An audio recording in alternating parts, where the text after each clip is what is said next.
మాట్లాడాలి, 11,000 అప్పీల్ పరిష్కరించాలి, స్థానికత కోల్పోయిన ఉపాధ్యాయులకు న్యాయం చేయాలి, వితంతులు విడాకులు రోగగ్రస్తులకు న్యాయం చేయాలి. బాధితులకు న్యాయం చేసేంత వరకు ఉపాధ్యాయ సంఘాల పోరాట కమిటీ ఖచ్చితంగా ఆందోళన చేస్తుందని ఈ సందర్భంగా తెలియజేస్తుంది. ఒక బహిరంగంగా అపాయింట్మెంట్ కూడా కోరినాం. కనీసం ముఖ్యమంత్రి గారు అపాయింట్మెంట్ కూడా గౌరవించి పిలిచి మాట్లాడి ఇది సమస్యలకు సంబంధించినటువంటి పరిష్కారం తీసుకోవాలి. ఇప్పటికైనా కూడా కళ్ళు తెరిచి ముఖ్యమంత్రి గారు ఈ ఆందోళన విరమించే విధంగా రద్దు చేయాలి. మేడం, చాలా మంది టీచర్ ఉపాధ్యాయులు 10వ సంఖ్యలో ఆత్మహత్య చేసుకున్నారు.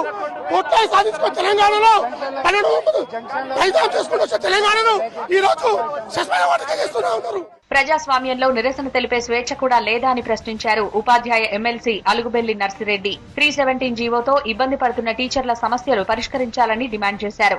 రాష్ట్రంలో ఈ పరిస్థితి రావడానికి ప్రభుత్వమే కారణమన్నారు. నర్సిరెడ్డిని కూడా అరెస్ట్ చేశారు పోలీసులు. ప్రజాస్వామ్యంగా లేకపోవడం వల్ల ఇదంతా జరుగుతున్నట్టు నాకు కనిపిస్తుంది. కాబట్టి వెంటనే ఉపాధ్యాయ సంఘాలతో మాట్లాడాలని, లేకపోతే ఈ రోజు అరెస్టులు జరుగుతాయి, మళ్ళీ 10 రోజుల తర్వాత మళ్ళీ వాళ్ళకి ఆందోళన ఉంటది, అసంతృప్తి ఉంటది, మళ్ళీ ఎక్కడొక్కడ రోడ్డు మీదకి వస్తారు. ఇది విద్యారంగానికి కూడా మంచిది కాదు.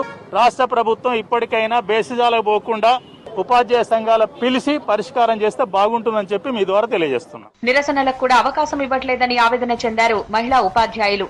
కొట్లాడి తెచ్చుకున్న తెలంగాణలో టీచర్లకు అన్యాయం జరుగుతోందన్నారు. భావితరాలకు చదువులు చెప్పే తమను ఉగ్రవాదుల్లాగా పోలీసులు అరెస్ట్ చేస్తున్నారని మండిపడ్డారు మహిళా ఉపాధ్యాయులు. 317 జీవోని సవరించి తమకు న్యాయం చేసే వరకు